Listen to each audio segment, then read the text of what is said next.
একের পর এক হত্যাকাণ্ডে রক্তাক্ত খুলনা, 1 বছরে উদ্ধার 150 মৃতদেহ। আমদানির খবরে কমতে শুরু করেছে পেঁয়াজের দাম। এবং পঞ্চগড়ে জেঁকে বসেছে শীত, জমে উঠেছে গরম কাপড় ও পিঠাপুলির দোকান।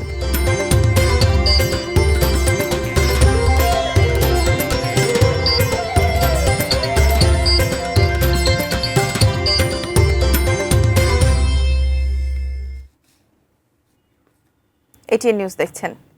সারা দেশের সর্বশেষ খবরাখবর নিয়ে এটিএন নিউজের নিয়মিত আয়োজন দেশের খবরে আমন্ত্রণ জানাচ্ছি আমি মারিয়া শিমু। শুনছিলেন নাসির সিনটেক্স অ্যালুমিনিয়ামের সৌজন্যে প্রধান শিরোনামগুলো। বিস্তারিত জানাবো।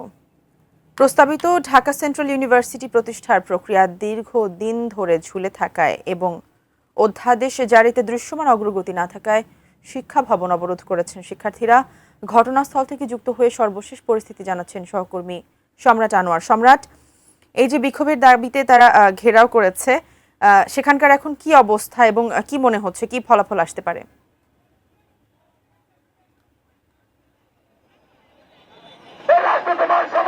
ধন্যবাদ শিমু। আমরা এই মুহূর্তে শিক্ষা অধিকার চত্বরে দাঁড়ানো আছি। এর আগের বুলেটিনে বলছিলাম যে এই যে ঢাকা সেন্ট্রাল ইউনিভার্সিটির প্রতিষ্ঠার যে দেরি হচ্ছে এবং সেটার স্থাপনের জন্য যে অধ্যাদেশটা দেওয়ার কথা সেটার যে কালক্ষেপণ হচ্ছে, সেই কারণেই 7 কলেজের অধিভুক্ত যে শিক্ষার্থীরা আন্দোলন করছিলেন, সেই আন্দোলনের পরিপ্রেক্ষিতে আমরা এখন দেখতে পাচ্ছি যে তারা এই যে শিক্ষা অধিকার চত্বরে এসে দাঁড়িয়েছেন এবং অবস্থান নেওয়ার কারণে স্বাভাবিকভাবেই এর আশপাশের যে সংযোগ সড়কগুলো আছে, মূল সড়কগুলো, সেগুলো প্রত্যেকটি বন্ধ হয়ে গেছে এবং যে কারণে দেখতেই পাচ্ছেন তারা রাস্তায় অবস্থান নেওয়ার কারণে যানবাহনগুলো বন্ধ হয়ে গেছে এবং তারা বারবার বলছেন যে তাদের দাবি দেওয়া যে দীর্ঘদিন ধরেই তারা জানিয়ে আসছিলেন সেই হিসেবে কোনো কান দিচ্ছে না প্রশাসন।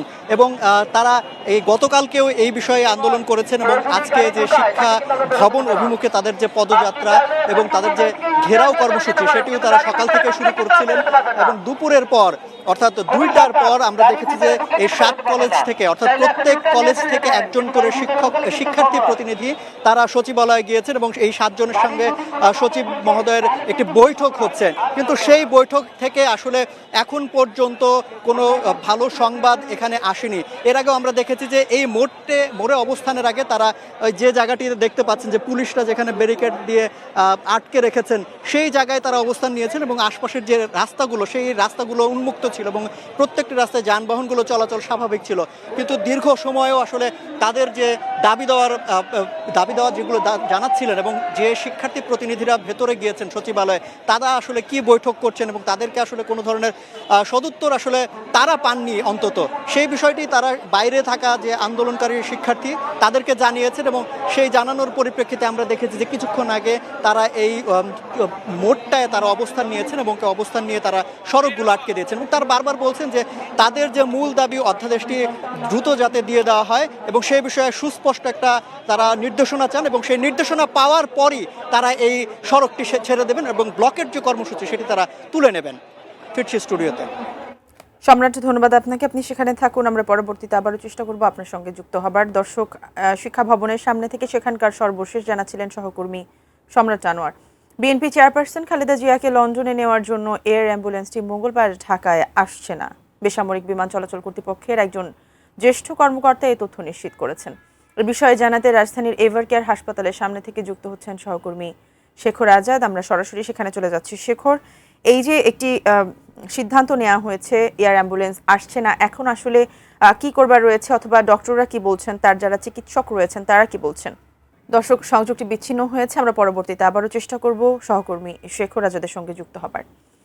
পরবর্তী প্রসঙ্গ, ভয়, আতঙ্ক আর রক্তাক্ত লাশের নগরী খুলনা।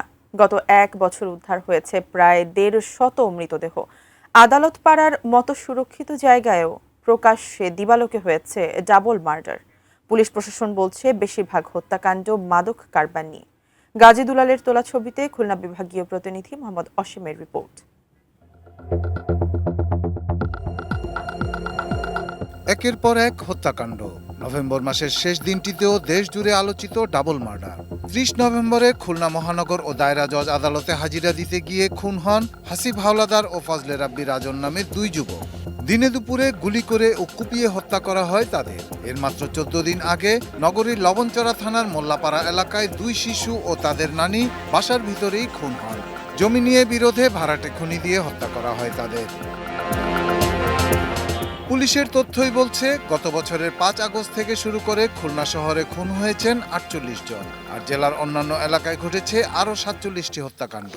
আর 2024 সালের আগস্ট থেকে এবছরের আগস্ট পর্যন্ত এক বছরে খুলনা অঞ্চলের নদ নদী থেকে উদ্ধার করা হয়েছে 50টি মৃতদেহ। হতভাগ্যদের অনেকের পরিচয়ও জানা যায়নি। কোনো অবৈধ অস্ত্র উদ্ধার নাই। বর্তমান সময়ে যারা তালিকাভুক্ত সন্ত্রাসী তাদেরকেও গ্রেপ্তারের কোনো কার্যকরী ব্যবস্থা প্রশাসন করে না। অল্প বয়সী বিপদগামী কিশোরদের হাতে সম্ভবত অস্ত্র চলে গিয়েছে। স্বার্থ, অর্থ, বিত্ত এবং সমাজে নিজের প্রতিষ্ঠাকে করার জন্য একটা হত্যার প্রলয় চলছে। দুর্বল আইন শৃঙ্খলার কারণে এমন ভয়াবহ পরিস্থিতি বিশিষ্টজনদের মত। অস্ত্র উদ্ধার করা, এই যে তালিকাভুক্ত সন্ত্রাসী তাদেরকে গ্রেপ্তার করে আইনের আওতায় আনা এবং তাদের নজরদারিটা বাড়ানো। তবে পুলিশের দাবি, মাদক ব্যবসায় আধিপত্য বিস্তারকে কেন্দ্র করেই বেশিরভাগ হত্যাকাণ্ড। তারা আদালতের মাধ্যমে বের হয়ে আসে, আবার তারা তাদের মূল পেশা যেটা অপরাধ, সে অপরাধে জড়িয়ে যাচ্ছে। সুতরাং আমরা আমাদের যে সিআরপিসি অনুযায়ী যে আমাদের করণীয় এবং বর্জনীয় যেগুলো আছে এগুলো আমরা চালিয়ে যাচ্ছি। পুলিশ আরও বলছে, আসামি গ্রেপ্তার করার পর জামিনে বেরিয়ে আবারও তারা অপরাধে জড়াচ্ছে, ফলে কঠিন হচ্ছে সন্ত্রাস দমন। Shahidul Rana, desk report, ATN news. দর্শক, রাজধানীর এভার কেয়ার হাসপাতালের সামনে আছে আমাদের সহকর্মী শেখর আজাদ। বিএনপি চেয়ারপারসন বেগম খালেদা জিয়ার স্বাস্থ্যের সর্বশেষ তথ্য জানতে আমরা সরাসরি তার সঙ্গে যুক্ত হচ্ছি। শেখর, আমরা জেনেছি যে এয়ার অ্যাম্বুলেন্সে মঙ্গলবার ঢাকায় আসছেন না, কিন্তু এই মুহূর্তে খালেদা জিয়ার যারা চিকিৎসক রয়েছেন তারা কি বলছেন বা কি করণীয় জানাচ্ছেন?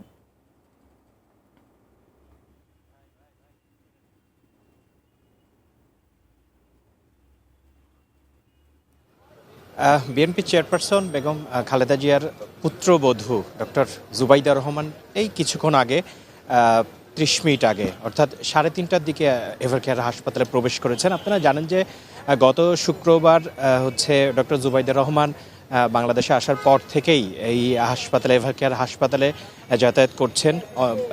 প্রতিদিন তিনি আসছেন এবং যে বেগম খালেদা জিয়ার চিকিৎসার জন্য যে মেডিকেল বোর্ড গঠন করা হয়েছে সেই মেডিকেল বোর্ডের সাথে তিনি সার্বক্ষণিক মিটিং করছেন এবং তার বেগম খালেদা জিয়ার যে শারীরিক অবস্থা তিনি সার্বক্ষণিক পর্যবেক্ষণ করছেন। এই পর্যন্ত বেগম খালেদা জিয়ার চিকিৎসা সংক্রান্ত যেই খবর আমাদের কাছে আছে, আসলে বেগম খালেদা জিয়ার যে নানা রকম যে জটিলতা রয়েছে, কিডনি জটিলতা, হৃদযন্ত্রের সংক্রান্ত জটিলতা, আর্থ্রাইটিস, ডায়াবেটিস, এই যে জটিলতাগুলো রয়েছে এগুলো আসলে মানে ওঠানামা করছে। ডাক্তারদের ভাষায় যেটা বলছে যে এটা কোনো সময় একটু ভালো দেখা যাচ্ছে, আবার কিছুক্ষণ পরেই আবার নেমে যাচ্ছে। তো সুতরাং বেগম খালেদা জিয়ার শারীরিক অবস্থা আসলে সেই 27 নভেম্বর থেকে যেই তিনি ক্রিটিক্যাল কেয়ার ইউনিটে আছে, এখনও ক্রিটিক্যাল কেয়ার ইউনিটে আছে। আরেকটা বিষয় যেটা বেগম খালেদা জিয়াকে লন্ডনে নেয়ার বিষয়টা নিয়ে গত কয়েকদিন যাবৎ যে তোড়জোড় দেখা যাচ্ছে, সেটা সর্বশেষ আপডেট হচ্ছে, আপনারা জানেন যে আগামীকাল মঙ্গলবারে যেই কাতার সরকারের সহযোগিতায় যে জার্মান থেকে যে এয়ার অ্যাম্বুলেন্সটি আসার জন্য অনুমতি নিয়েছিল সেটাও ক্যান্সেল করা হয়েছে। তার মানে আগামীকালকে এয়ার অ্যাম্বুলেন্সটি আসছে না। তার মানে এখানে আবারও আসলে একটু দীর্ঘসূত্রিতা তৈরি হলো। তাকে বেগম খালেদা জিয়াকে কবে লন্ডন নেওয়া হচ্ছে সেটা আগামীকালকে আসার কথা থাকলেও সেটা আসছে না এবং সেটা ক্যান্সেল করার জন্য আসলে এখান থেকেই আবেদন করা হয়েছে এবং আমাদেরকে বেবিচক থেকে জানানো হয়েছে যে বেগম খালেদা জিয়াকে নেওয়ার জন্য যে এয়ার অ্যাম্বুলেন্স সেটা আগামীকাল মঙ্গলবারে আসছে না। এটা আসলে নির্ভর করছে তার শারীরিক অবস্থা। এটা বিএনপির পক্ষ থেকে, ডাক্তারদের পক্ষ থেকে আসলে অনেক আগের থেকেই বলা হচ্ছে যে আসলে বেগম খালেদা জিয়াকে লন্ডনে নেওয়াটা নির্ভর করছে তার শারীরিক অবস্থার উপরে। তার শারীরিক যে কন্ডিশন, এখন দীর্ঘ যাত্রার জন্য তার শরীর সেই ধকল নিতে পারবে না। তো এই ছিল আমার কাছে এভারকেয়ার হাসপাতাল থেকে বেগম খালেদা জিয়ার স্বাস্থ্যের সর্বশেষ খবর। ধন্যবাদ শেখর আপনাকে। দর্শক, এবার কেয়ারের সামনে থেকে আমাদের বেগম খালেদা জিয়ার স্বাস্থ্যের সর্বশেষ জানাচ্ছিলেন সহকর্মী শেখর আজাদ। আমদানি শুরুর একদিনের মধ্যে দেশের বাজারে কমতে শুরু করেছে পেঁয়াজের দাম। দাম কমেছে কেজিতে প্রায় 20 থেকে 40 টাকা। এতে স্বস্তি ফিরেছে সাধারণ ক্রেতাদের মাঝে। কুষ্টিয়ার বাজারে পেঁয়াজ বিক্রি হচ্ছে কেজি প্রতি 20 থেকে 40 টাকা কমে। চট্টগ্রামের কাজীর দেউরি পাইকারি বাজারে কেজিতে কমেছে 50 থেকে 60 টাকা। তবে খুচরা বাজারে বিক্রি হচ্ছে কম বেশি 90 টাকা কেজি দরে। বগুড়ার মুকাম রাজা বাজারে পেঁয়াজের দাম আরও কমেছে, প্রতি কেজি বিক্রি হচ্ছে 55 টাকা দরে। সরকার আমদানির অনুমতি দেওয়ার পরদিনই 3 স্থলবন্দর দিয়ে ভারত থেকে প্রায় 120 টন পেঁয়াজ আমদানি করা হয়। রাতেই সেই পেঁয়াজ বাজারে উঠেছে, ফলে কমে আসছে দাম, স্বস্তি ফিরছে ক্রেতাদের মাঝে।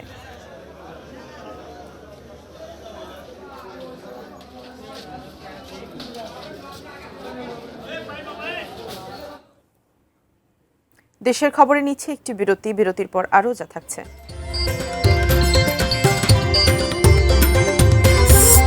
নরসিংদীর রায়পুরায় আধিপত্য বিস্তার নিয়ে সংঘর্ষ, গুলিবিদ্ধ হয়ে নিহত এক। এবং নওগাঁয় মাছের নকল ওষুধ কারখানায় অভিযান, কারখানা সিলগালা।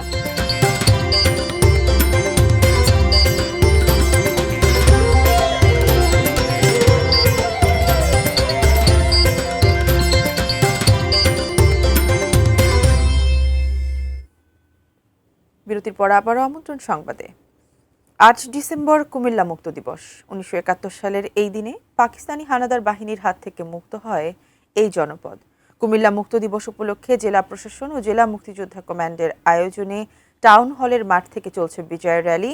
সেখান থেকে যুক্ত হচ্ছেন প্রতিনিধি হুমায়ুন কবির জীবন। আমরা তার কাছ থেকে জানবো সেখানকার সর্বশেষ জীবন। যেহেতু বিজয় র্যালি চলছে, এছাড়াও আর কি কি আয়োজন হচ্ছে এবং কিভাবে আসলে সেখানে উপভোগ করা হচ্ছে? শিমু, আপনাকে ধন্যবাদ জানাচ্ছি। সেই সাথে যদি বলি যে আজকে কিন্তু 8 ডিসেম্বর কুমিল্লা মুক্ত দিবস, এই উপলক্ষে কিন্তু কুমিল্লা জেলা প্রশাসন কিন্তু বিজয় র্যালি এবং বিজয় মেলার আয়োজন করা হয়েছে। আমি যে জায়গা থেকে দাঁড়িয়েছি সেটি কুমিল্লার ঐতিহাসিক টাউন হল মাঠে। এই জায়গায় কিন্তু কুমিল্লায় 8 ডিসেম্বরে 1971 সনে পাক হানাদার বাহিনীর হাত থেকে যে কুমিল্লা অনেক 9 মাস যুদ্ধের পর যে মুক্ত হয়েছে, এখান থেকে কিন্তু কুমিল্লা মুক্ত ঘোষণা করা হয়েছে। এবং আজকে এই দিনটিকে স্মরণীয় করে রাখার জন্য এখানে যে বিজয় র্যালি এবং সেই সাথে কিন্তু বিজয় মেলা আয়োজন করেছে। এবং এখানে আমরা যেটি দেখেছি যে জেলা প্রশাসন এবং মুক্তিযোদ্ধা কমান্ড আয়োজনে কিন্তু বিভিন্ন স্কুল কলেজের শিক্ষার্থীরা এবং বিভিন্ন সাংস্কৃতিক কর্মীরা, মুক্তিযোদ্ধারা কিন্তু এই বিজয় র্যালিতে অংশগ্রহণ করেছেন। এবং আমার পাশে কিন্তু মুক্তিযোদ্ধা আছেন অনেকেই। আমি একটু কথা বলতে চাচ্ছিলাম। এখানে মুক্তিযোদ্ধা নূর আলম ভিয়া আছেন। আপনার কাছ থেকে একটু জানতে চাচ্ছিলাম, 8 ডিসেম্বর কুমিল্লা মুক্ত হয়েছিল, আয়োজন কি? ধন্যবাদ। কুমিল্লা আসলে আমরা যখন কুমিল্লা শহরে 8 তারিখে 7 তারিখ 8 থেকে যুদ্ধ করে এয়ারপোর্টে পাকিস্তানি হানাদারকে সারেন্ডার করানোর পরে আমরা শহরে উঠেছি। বিভিন্ন দিক থেকে মিছিল করে এসেছে, ঢুকেছেন এবং সেদিন 8 তারিখে আমরা প্রথম কুমিল্লা শহরে ফ্ল্যাগ উঠে এখানে এসে আমাদের এই টাউন হল মাঠে প্রথম পতাকা উঠে। এখান থেকে আমাদের উল্লাস আনন্দ সবগুলোই হয়েছে। সেটা হলো 8 ডিসেম্বরের ঘটনা। আজকে যে মিছিল অনুষ্ঠান হয়েছে, জেলা প্রশাসনকে ধন্যবাদ জানাই।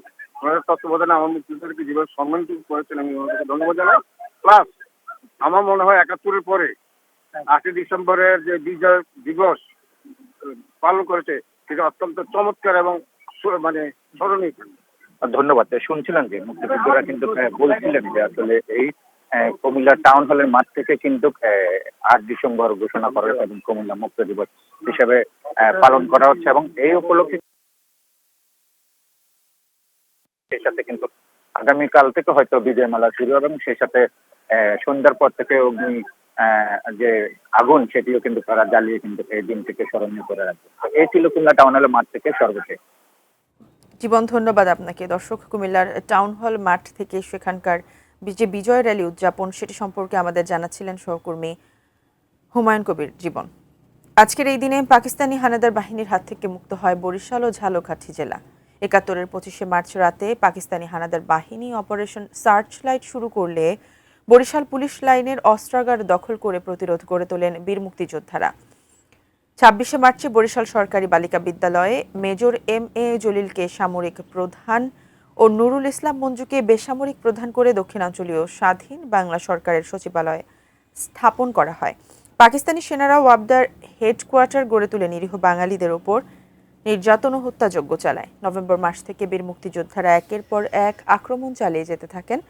7 ডিসেম্বর কারফিউ জারি করে 8 ডিসেম্বর ভোরে পাকিস্তানি হানাদাররা জলপথে পালিয়ে যায়। সেদিনই বরিশাল ও পাশের জেলা ঝালকাঠি হানাদার মুক্ত হয়। জয় বাংলার স্লোগানে মুখর হয়ে ওঠে দক্ষিণাঞ্চল, ওড়ে বাংলাদেশের পতাকা।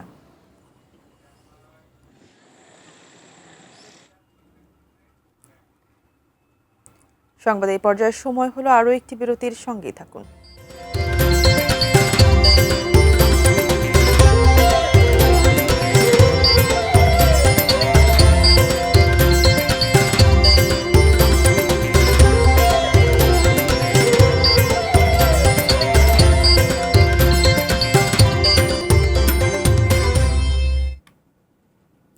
বিরতির পর আবারও আমন্ত্রণ দেশের খবরে।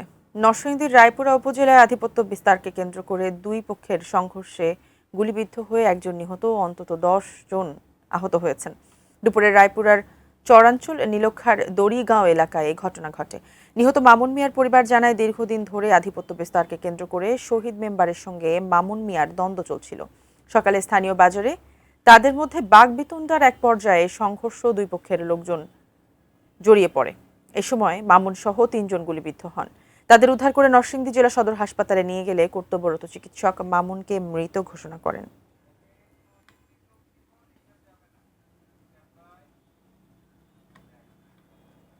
দর্শক, এই ছিল দেশের খবরের সর্বশেষ। সঙ্গে থাকুন, দেখতে থাকুন এটি নিউজ। ধন্যবাদ সবাইকে।